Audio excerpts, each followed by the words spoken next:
हरे कृष्णा, राधे राधे। श्रीमद् भगवद गीता के अध्ययन में आप सभी का बहुत बहुत स्वागत है। आइए आज हम श्रीमद् भगवद गीता के अंतिम अध्याय 18 संन्यास की सिद्धि से प्रारंभ करते हैं। पिछले अध्यायों में योग की विविध पद्धतियों का विवरण प्रस्तुत किया जा चुका है और भक्ति योग की सर्वोच्चता पर बल दिया गया है। इस अंतिम अध्याय में कृष्ण भगवद गीता का अवलोकन देते हैं और इस बात पर जोर देते हैं कि कृष्ण के प्रति प्रेम समर्पण में की गई भक्ति ही जीवन का परम लक्ष्य है। कृष्ण अपने सुझावों की पुनरावृत्ति से शुरू करते हैं कि अर्जुन को कर्म के फल का त्याग करना चाहिए, न कि कर्म का। इस प्रकार कृष्ण समीक्षा करते हैं कि कर्तव्यपूर्ण अनासक्ति युक्त कर्म वास्तविक त्याग है, जिसका कोई प्रतिफल नहीं रहता। इस अध्याय में भगवान श्री कृष्ण और अर्जुन के संवाद के 78 श्लोक हैं, जो इस प्रकार हैं।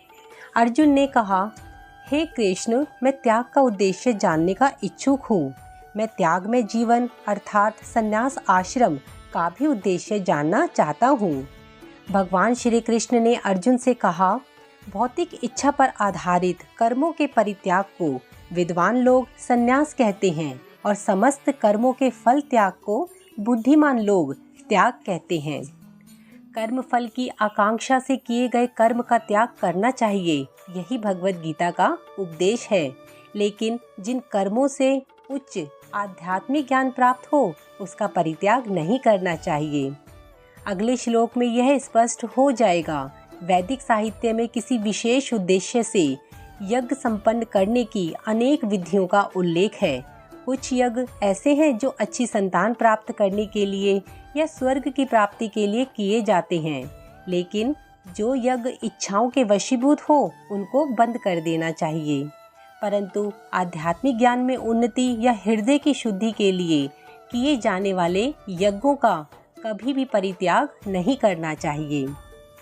कुछ विद्वान घोषित करते हैं कि समस्त प्रकार के सकाम कर्मों को दोषपूर्ण या गलत समझकर त्याग देना चाहिए, किंतु अन्य विद्वान मानते हैं कि यज्ञ, दान तथा तपस्या के कर्मों को कभी भी नहीं त्यागना चाहिए। आगे भगवान श्री कृष्ण अर्जुन से कहते हैं, हे भरत श्रेष्ठ, अब त्याग के विषय में मेरा निर्णय सुनो। शास्त्रों में त्याग 3 तरह का बताया गया है। भगवान कहते हैं कि भौतिक प्रकृति के 3 गुणों सतोगुण, रजोगुण और तमोगुण में से जिस गुण में त्याग किया जाता है, उसी के अनुसार त्याग का प्रकार समझना चाहिए। यज्ञ, दान तथा तपस्या के कर्मों का कभी भी परित्याग नहीं करना चाहिए, उन्हें अवश्य संपन्न करना चाहिए। निसंदेह यज्ञ, दान तथा तपस्या महात्माओं को भी शुद्ध बनाते हैं। इन सारे कार्यों को किसी प्रकार की आसक्ति या फल की आशा के बिना संपन्न करना चाहिए। हे प्रथापुत्र, इन्हें कर्तव्य मानकर संपन्न किया जाना चाहिए। यही मेरा अंतिम मत है। यद्यपि सारे यज्ञ शुद्ध करने वाले हैं, लेकिन मनुष्य को ऐसे कार्यों से किसी फल की इच्छा नहीं करनी चाहिए। दूसरे शब्दों में, जीवन में जितने सारे यज्ञ भौतिक उन्नति के लिए हैं, उनका परित्याग करना चाहिए। श्री कृष्ण अर्जुन से कहते हैं, अपने कर्तव्यों को कभी नहीं त्यागना चाहिए। यदि कोई मोहवश अपने नियत कर्मों का परित्याग करता है, तो ऐसे त्याग को तामसी कहा जाता है। जो कार्य भौतिक तुष्टि के लिए किया जाता है, उसे अवश्य ही त्याग दें, लेकिन जिन कार्यों से आध्यात्मिक उन्नति हो, यथा भगवान के लिए भोजन बनाना, भगवान को भोग अर्पित करना, फिर प्रसाद ग्रहण करना, उनकी संस्तुति की जाती है। और यदि कोई ऐसे कार्यों का परित्याग कर देता है, तो यह समझना चाहिए कि वह तमोगुण के अधीन है। जो व्यक्ति नियत कर्मों को कष्टप्रद समझकर या शारीरिक क्लेश के भय से त्याग देता है, उसके लिए कहा जाता है कि उसने यह त्याग रजोगुण में किया है। ऐसा करने से कभी त्याग का उच्च फल प्राप्त नहीं होता। भगवान कृष्ण अर्जुन से कहते हैं, हे अर्जुन, जब मनुष्य नियत कर्तव्यों को करनीय मानकर करता है और समस्त भौतिक संगति तथा फल की आसक्ति को त्याग देता है, तो उसका त्याग सात्विक कहलाता है। सतोगुण में स्थित बुद्धिमान त्यागी जो ना तो कभी अशुभ कर्म से घृणा करता है और ना शुभ कर्म से लिप्त होता है, वह कर्म के विषय में कोई संशय नहीं रखता। निसंदेह किसी भी देहधारी प्राणी के लिए समस्त कर्मों का परित्याग कर पाना असंभव है, लेकिन जो कर्म फल का परित्याग करता है वह वास्तव में त्यागी कहलाता है। जो त्यागी नहीं है उसके लिए अच्छे, बुरे तथा मिश्रित ये 3 प्रकार के कर्म फल मृत्यु के बाद मिलते हैं, लेकिन जो सन्यासी है उसे ऐसे फल का सुख दुख भोगना नहीं पड़ता। जो भगवान श्री कृष्ण की भक्ति में लगे रहते हैं और अपने संबंध को जानते हुए कर्म करता है वह सदैव मुक्त रहता है, अतएव उसे मृत्यु के पश्चात अपने कर्म फल का सुख दुख नहीं भोगना पड़ता। हे महाबाहु अर्जुन, वेदांत के अनुसार समस्त कर्म की पूर्ति के लिए 5 कारण हैं। अब तुम इन्हें मुझसे सुनो। भगवान श्री कृष्ण अर्जुन से कहते हैं कि कर्म का स्थान, कर्ता, विभिन्न इंद्रियां, अनेक प्रकार की चेष्टाएं तथा परमात्मा, ये 5 कर्म के कारण हैं। मनुष्य अपने शरीर, मन या वाणी से जो भी उचित तथा अनुचित कर्म करता है वह इन 5 कारणों का फलस्वरूप होता है। अतएव जो इन 5 कारणों को न मानकर अपने आप को ही एकमात्र कर्ता मानता है वह निश्चित ही बहुत बुद्धिमान नहीं होता और वस्तुओं को सही रूप में नहीं देख सकता। मूर्ख व्यक्ति यह नहीं समझता कि परमात्मा उसके अंतर में मित्र रूप में बैठा है और उसके कर्मों का संचालन कर रहा है। जो मिथ्या अहंकार से प्रेरित नहीं है, जिसकी बुद्धि बंधी नहीं है, वह इस संसार में मनुष्य को मारता हुआ भी नहीं मारता, न ही वह अपने कर्मों से बंधा होता है। जब कोई सैनिक अपने श्रेष्ठ अधिकारी सेनापति की आज्ञा से वध करता है तो उसको दंडित नहीं किया जाता, लेकिन यदि वह अपनी इच्छा से वध करता है तो निश्चित रूप से उसको दंड मिलता है। ज्ञान, ज्ञान का लक्ष्य तथा ज्ञाता, ये तीनों कर्म को प्रेरणा देने वाले कारण हैं। इंद्रियां, कर्म तथा कर्ता, ये 3 कर्म के संघटक हैं। प्रकृति के 3 गुणों के अनुसार ही ज्ञान, कर्म तथा कर्ता के 3 भेद हैं। अब तुम मुझसे इन्हें सुनो। इस श्लोक में भगवान श्री कृष्ण अर्जुन से कहते हैं कि वे तीनों गुणों के अनुसार विभिन्न प्रकार के ज्ञान, कर्ता तथा कर्म के विषय में बताना चाहते हैं। जिस ज्ञान से अनंत रूपों में बटी सारी जीवों में एक ही अविभाजित आध्यात्मिक प्रकृति देखी जाती है उसे तुम सात्विक ज्ञान मानो। जो व्यक्ति हर जीव में, चाहे वह देवता हो, मनुष्य हो, पशु पक्षी हो या जल जंतु अथवा पौधा, एक ही आत्मा को देखता है उसे सात्विक ज्ञान कहा जाता है। जिस ज्ञान से कोई मनुष्य विभिन्न शरीरों में भिन्न भिन्न प्रकार का जीव देखता है उसे तुम राजसी ज्ञान जानो। यह धारणा कि भौतिक शरीर ही जीव है और शरीर के विनिष्ट होने पर चेतना भी नष्ट हो जाती है, राजसी ज्ञान कहलाता है। और वह ज्ञान जिससे मनुष्य किसी एक प्रकार के कार्यों को जो अति तुच्छ है सब कुछ मानकर सत्य को जाने बिना उसमें लगा रहता है, तामसी कहलाता है। सामान्य मनुष्य का ज्ञान सदैव तामसी होता है क्योंकि प्रत्येक बद्ध जीव तमोगुण में ही उत्पन्न होता है। उसके लिए धन ही ईश्वर है और ज्ञान का अर्थ शारीरिक आवश्यकताओं की तुष्टि है। ऐसे ज्ञान का परम सत्य से कोई संबंध नहीं होता। यह बहुत कुछ साधारण पशुओं के ज्ञान यथा खाने, सोने, रक्षा करने तथा मैथुन करने का ज्ञान जैसा है। ऐसे ज्ञान को यहाँ पर तमोगुण से उत्पन्न बताया गया है। जो कर्म नियमित है और जो आसक्ति, राग या द्वेष से रहित कर्म फल की चाह के बिना किया जाता है वह सात्विक कहलाता है। लेकिन जो कार्य अपनी इच्छा पूर्ति के निमित्त प्रयास पूर्वक एवं मिथ्या अहंकार की भाव से किया जाता है वह रजोगुण कहलाता है। जो कर्म मोहवश शास्त्रीय आदेशों की अवहेलना करके तथा भावी बंधन की परवाह किए बिना या हिंसा अथवा अन्यों को दुख पहुंचाने के लिए किया जाता है वह तामसी कर्म कहलाता है। मनुष्य को अपने कर्मों का लेखा राज्य को अथवा परमेश्वर के दूतों को, जिन्हें यमदूत कहते हैं, देना होता है। जो व्यक्ति भौतिक गुणों के संसर्ग के बिना अहंकार रहित संकल्प तथा उत्साह पूर्वक अपना कर्म करता है और सफलता अथवा असफलता में एक समान रहता है वह सात्विक कर्ता कहलाता है। जो कर्ता कर्म तथा कर्म फल के प्रति आसक्त होकर फलों का भोग करना चाहता है तथा जो लोभी, सदैव ईर्ष्यालु, अपवित्र और सुख दुख से विचलित होने वाला होता है वह राजसी कर्ता कहलाता है। जो कर्ता सदा शास्त्रों के आदेशों के विरुद्ध कार्य करता है, जो भौतिकवादी, हठी, कपटी तथा अन्यों का अपमान करने में पटु है तथा जो आलसी, सदैव खिन्न तथा काम करने में देर लगाता है वह तामसी कर्ता कहलाता है। हे धनंजय, अब मैं प्रकृति के तीनों गुणों के अनुसार तुम्हें विभिन्न प्रकार की बुद्धि तथा धैर्य के विषय में विस्तार से बताऊंगा। अब तुम इसे मुझसे सुनो। हे प्रथापुत्र, वह बुद्धि सतोगुणी है जिसके द्वारा मनुष्य यह जानता है कि क्या करणीय है और क्या नहीं, किससे डरना चाहिए और किससे नहीं, क्या बांधने वाला है और क्या मुक्ति देने वाला। हे प्रथापुत्र, जो बुद्धि धर्म तथा अधर्म, करणीय तथा अकरणीय कर्म में भेद नहीं कर पाती वह रजोगुणी बुद्धि कहलाती है। जो बुद्धि मोह तथा अहंकार के वशीभूत होकर अधर्म को धर्म और धर्म को अधर्म मानती है और सदैव विपरीत दिशा में प्रयत्न करती है, हे प्रथापुत्र, ऐसी बुद्धि तामसी कहलाती है।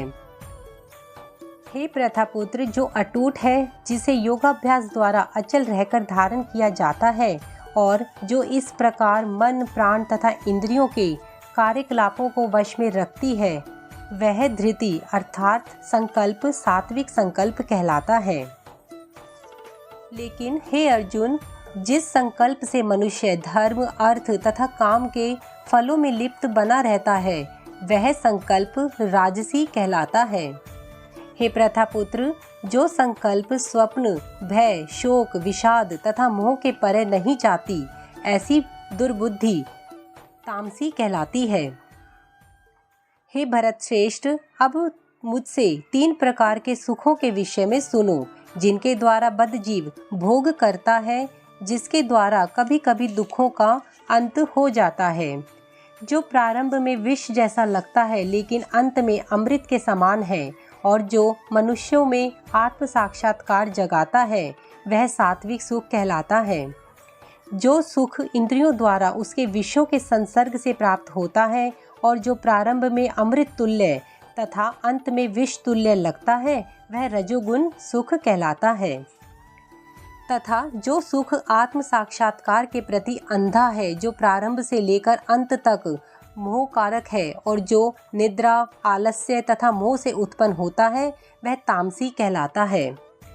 श्री कृष्ण अर्जुन से कहते हैं, इस लोक में, स्वर्ग लोकों में या देवताओं के मध्य कोई भी ऐसा व्यक्ति विद्यमान नहीं है जो प्रकृति के 3 गुणों से मुक्त हो। हे परंतप, ब्राह्मणों, क्षत्रियों, वैश्यों तथा शूद्रों में प्रकृति के गुणों के अनुसार उनके स्वभाव तथा उत्पन्न गुणों के द्वारा भेद किया जाता है। शांति, प्रियता, आत्मसंयम, तपस्या, पवित्रता, सहिष्णुता, सत्यनिष्ठा, ज्ञान, विज्ञान तथा धार्मिकता ये सारे स्वाभाविक गुण हैं जिनके द्वारा ब्राह्मण कर्म करते हैं। वीरता, शक्ति, संकल्प, दक्षता, युद्ध में धैर्य, उदारता तथा नेतृत्व ये क्षत्रियों के स्वाभाविक गुण हैं।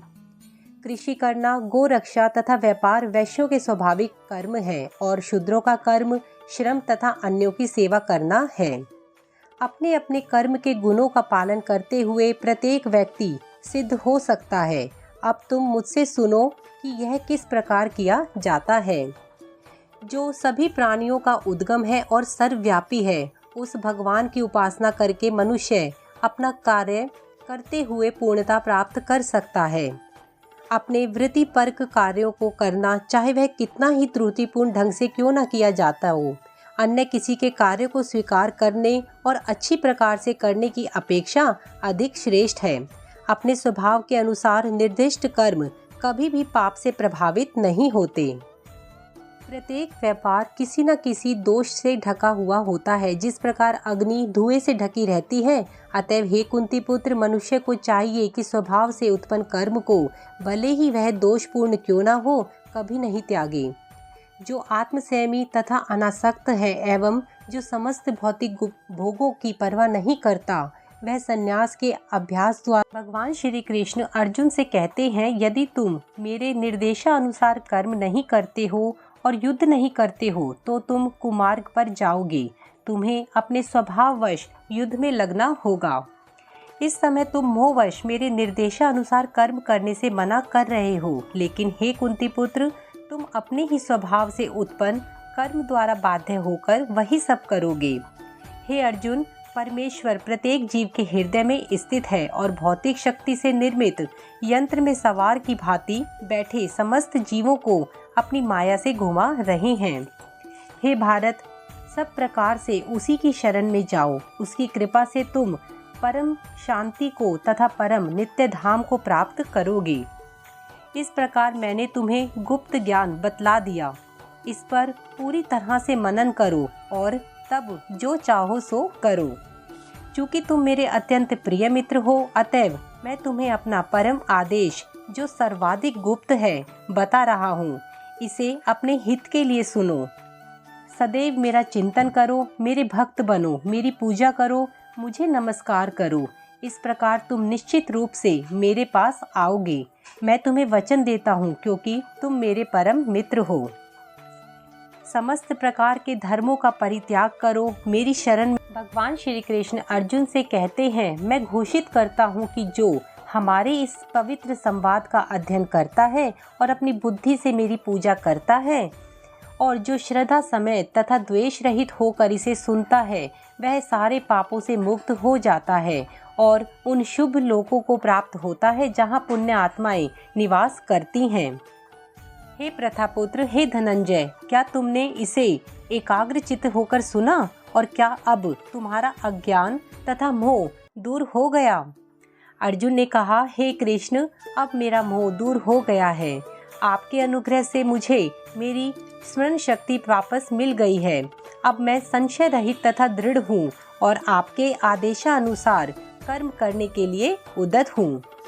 संजय ने कहा, इस प्रकार मैंने कृष्ण तथा अर्जुन, इन दोनों महापुरुषों की वार्ता सुनी और यह संदेश इतना अद्भुत है कि मेरे शरीर में रोमांच हो रहा है।